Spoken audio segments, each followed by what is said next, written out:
கட்டின புருஷனை டேய் அப்படின்னு கூப்பிட்டா அது லவ் மேரேஜ், யோ அப்படின்னு கூப்பிட்டா அது அரேஞ்ச் மேரேஜ். அவ்வளவுதான் வித்தியாசம், வேற ஒண்ணும் இல்லைங்க. அது மாதிரி பக்கத்து வீட்டுக்கார ஆடி கார்ல போறான் பார்த்து பார்த்து பார்த்து பொறாமப்படுறவங்களுக்கெல்லாம் பண்ண சாபம்.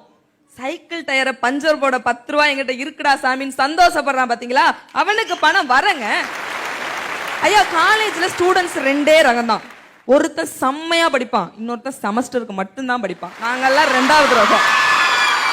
வருஷம் முழுக்க படிச்சு ஃபர்ஸ்ட் மார்க் வாங்குறது பெரிய விஷயம் இல்லைங்க, ஒரு நைட்டு படிச்சு பாஸ் மார்க் வாங்குறது தான் பெரிய விஷயம்.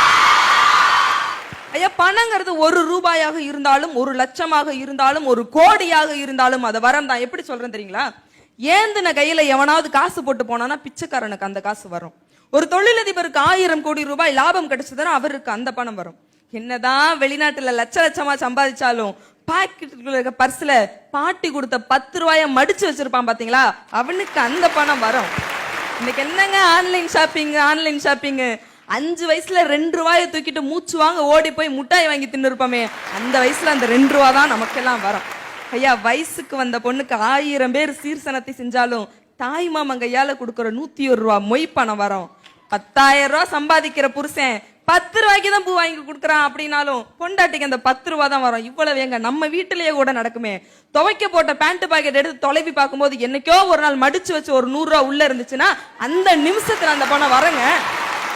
காலேஜ் லைஃப் தாங்க ஒரு மனுஷனோட வாழ்க்கையில கலர்ஃபுல் லைஃப். கட்ட முடியாம போன எக்ஸாம் ஃபீஸ் என் ஃப்ரெண்ட் எனக்காக கட்டுறா அப்படின்னா நட்புக்குள்ள அந்த காசு வரும். 50 பேர் படிக்கிற கிளாஸ்ல ஒரு பிள்ளைக்கு பர்த்டே, 49 பேர் ஆளுக்கு 10 ரூபா போட்டு ஒரு கேக் வாங்கி வெட்டோமே, அழகான நினைவுல அந்த காசு வரும். அப்பா ஐவிக்கு டூர் போகணும்பா, காசு கொடுங்க அப்படிங்கும் போது அதெல்லாம் கொடுக்க முடியாது போன்னு சொல்லி கராரா சொன்ன அப்பா பஸ் படிக்கட்டுல கால் வைக்கும் போது நம்ம கேட்டதை விட ஒரு 100 ரூபாய் எடுத்து கையில அதிகமா கொடுப்பாரு. அப்பா பொண்ணு பாசத்துக்குள்ள அந்த பணம் வரங்க. இப்படி வாழ்க்கையோட எல்லா கட்டத்தையும் ஏதோ ஒரு பணம் சுவாரஸ்யமா மாத்துதே, அந்த பணத்தை தான் நாங்க வரன்னு சொல்லுவோம். கருவாடு கூடையில இருக்கும்போது வாசனை நல்லா இருக்காதுங்க, அதை குழம்பு வச்சு சாப்பிட்டு பாருங்க, அப்பதான் ருசி அல்லம். எங்க பணமும் அப்படித்தான்.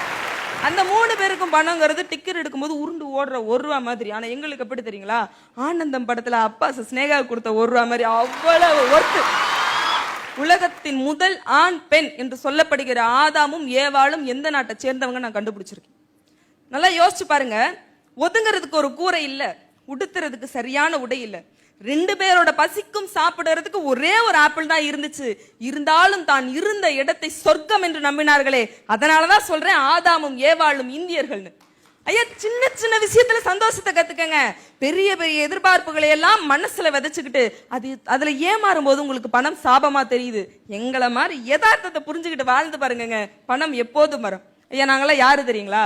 ஸ்கூலு விட்டு வீட்டுக்கு வந்தோடனே போனை எடுத்து கேம் விளையாடுற 2K கிட்ஸ் இல்லைங்க. வீட்டுக்கே போகாம தெருவுல கேம் விளையாட்டு போன 90s கிட்ஸ். 90s கிட்ஸ் நல்லதை மட்டும்தான் பேசுவோம். ஐயா, பணத்தை சாபம் என்று சொல்வதற்கு அவர்களிடத்திலே 1000 காரணம் இருக்கு. ஆனா அந்த பணத்தை வரம் என்று சொல்வதற்கு ஆழமான ஒரு காரணம் எங்கிட்ட இருக்கு. நான் எங்க இருந்து வரேன் தெரியுங்களா? கஜா புயல் தன்னுடைய கோர முகத்தை காட்டி சென்ற நாகப்பட்டினத்துல இருந்து நான் வரேன். எங்க ஊரோட ஸ்பெஷாலிட்டி என்ன தெரியுங்களா? கனமழை வரும் அப்படின்னு சொல்லுவாங்க, அன்னைக்குதான் சூரியன் சுல்லுன்னு சுட்டுட்டே இருக்கு.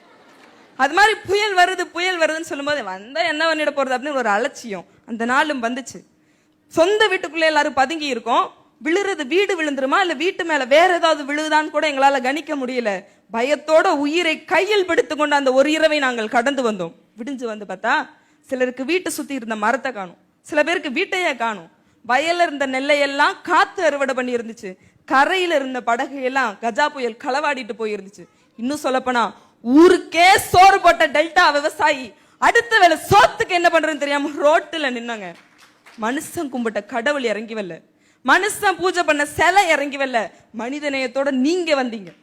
அடுத்த வாழ்க்கைக்கான அடுத்த அடியை எப்படி தொடங்குறதுன்னு முழிச்சுக்கிட்டு இருந்த எங்களுக்கு எங்கெங்க இருந்தோ நிவாரணம் கொடுத்து எங்களுக்கு ஒரு நம்பிக்கையை கொடுத்தீங்களே.